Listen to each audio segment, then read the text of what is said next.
Thank you very much, Mr. Chair. And before I begin my remarks, I want to enter into the record an email shared by DHS Whistleblowers.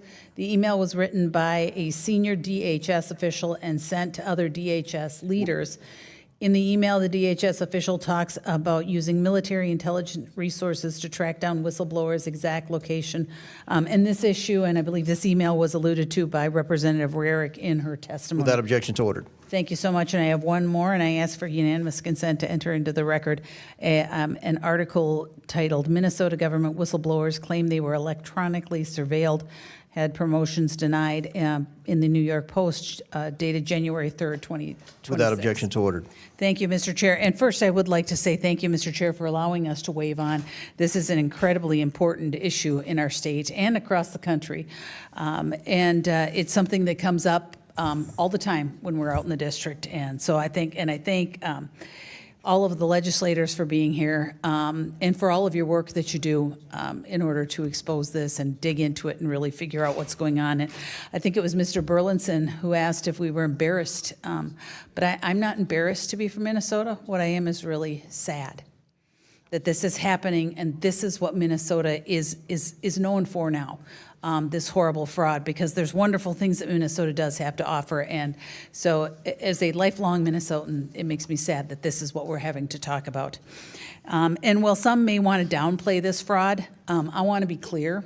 This is an explicit and egregious cover-up on the theft of taxpayer dollars. And hundreds of millions stolen from programs intended to help feed children, provide housing, provide child care, even help individuals with autism. And we also have reports that some of this funding is going to terrorist organizations, like was mentioned earlier. Democrats have been in charge in Minnesota for years. And I was in the Minnesota legislature, I know. And they specifically wrote and passed legislation that reduced oversight when handing out federal funds. Democrats seized on COVID in particular to yank back fraud protections, just so that they could hand out money as fast as possible. That was the whole thing. That was the mantra during COVID, is we've got to get it out fast. So we can't have all these regulations and checks and balances on them.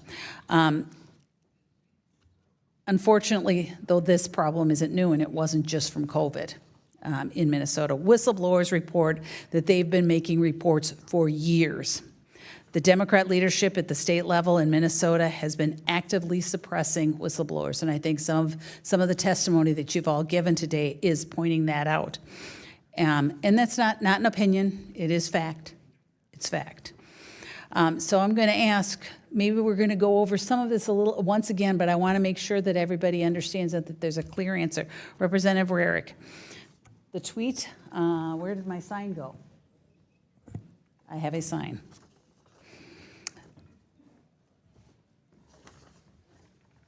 Maybe we don't. But there's an account that is working, that is, I believe, from the whistleblowers. And I just wanted to note, there we go. Thank you. This behind me is the account. Is it run by one whistleblower? Madam Congressman, no, it actually is comprised of over 1,000 state employees across multiple state agencies. So this is not just a couple of people. This is a lot of people bringing this to light. And were the whistleblowers ever made to feel unsafe on their attempts to report? The hearing begins calmly, respectfully, procedurally. Thank you very much, Mr. Chair. But then the tone shifts. A request is made to enter an email into the official record, an email shared by DHS whistleblowers, written by a senior DHS official, sent to other DHS leaders. And according to the testimony, this email discusses using military intelligence resources to track the exact location of whistleblowers. Let that sink in. Without objection, it's entered into the record. Then comes another document, an article, a headline that reads like a warning sign. Minnesota government whistleblowers claim they were electronically surveilled and had promotions denied. January 3rd, New York Post. Entered into the record. No objections. 2 documents, 1 pattern. The speaker pauses, not embarrassed, but visibly affected. Not ashamed of Minnesota. but deeply saddened. Because this state, known for community, integrity, and opportunity, is now being associated with massive fraud, hundreds of millions of taxpayer dollars. Money meant to feed children, house families, support childcare, help individuals with autism, gone. And worse reports that some of this money may have ended up in the hands of terrorist organizations. The accusation is blunt. Oversight was reduced, safeguards were stripped away, fraud protections rolled back. Why? Speed. During COVID, the mantra was simple: get the money out fast. Checks and balances were seen as obstacles. Regulations were treated like inconveniences. And whistleblowers who raised concerns? They weren't thanked. They were silenced. This wasn't one person or two. An account tied to whistleblowers comes into focus. Over 1,000 state employees, multiple agencies. One shared experience. This wasn't a rumor mill. This was a chorus. Then comes the question that freezes the room. Were whistleblowers made to feel unsafe? The answer is immediate. Yes. 2 quotes from official testimony. Think about your home. What if you lose your job? And then, we need information about where your kids go to school and where their bus stops are. Silence follows. Because intimidation doesn't get clearer than that. Another critical question is raised. If retaliation happened, isn't that illegal? Your home, and what if you lose your job? So these are things said to whistleblowers. Second thing was, we need information about where your kids go to school and where their bus stops are.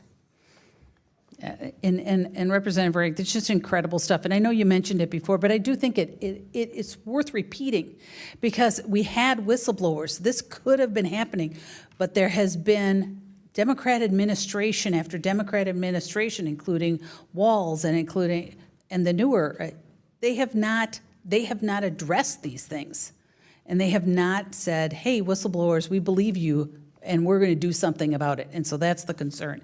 And I just want to, I'm running low on time, but I wanted to just ask Representative Robbins, and I'm sorry, Mr. Hudson, but you've had some really good moments today, so I'll go to Representative Robbins.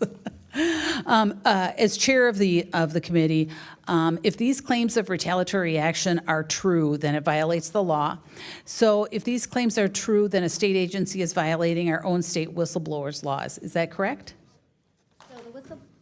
So the whistleblower statute is for civil penalties. There is no criminal penalty for whistleblower retaliation in statute currently, but we are looking at that for the next session.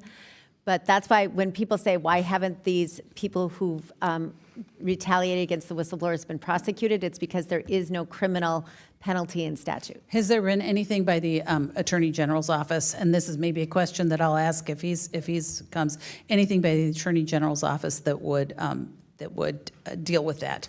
No, we passed a law this session to expand whistleblower protection, because prior to this session, they could only report up through their supervisor or to the state attorney general. And when they did, they were either ghosted or they were retaliated against. So we expanded it, so now they can report to legislators and they can report to law enforcement. And that's how we got this just deluge of whistleblower reports, because now they have somewhere safe to report. And you have been very indulgent, and I'll just say, after 15 years of Democrat administration in Minnesota, this massive fraud is coming to an end, because we are going to get to it, and I appreciate the work that you have done on your committee, and we will do whatever we can to continue to bring it to light and prosecute those folks involved. So thank you very much, and Mr. Chair, I thank you very much for your indulgence. Thank you, Ms. Chair asks unanimous consent. Who said that? Despite years of allegations, no one has been criminally charged. Not because nothing happened, but because the law didn't go far enough. Change is finally underway. Whistleblower protections expanded, no longer forced to report only to supervisors or the Attorney General, now able to go to legislators, to law enforcement, and once they had somewhere safe to go, the reports flooded in. After 15 years of one-party control, the message is clear. This ends now. The fraud, the intimidation, the silence, the promise made on the record, every stone turned, every responsible party exposed, and accountability finally brought into the light. Because whistleblowers aren't the problem. They're the warning. If this shocked you, Share it. If this concerns you, speak up. And if you want more moments like this, exposed, stay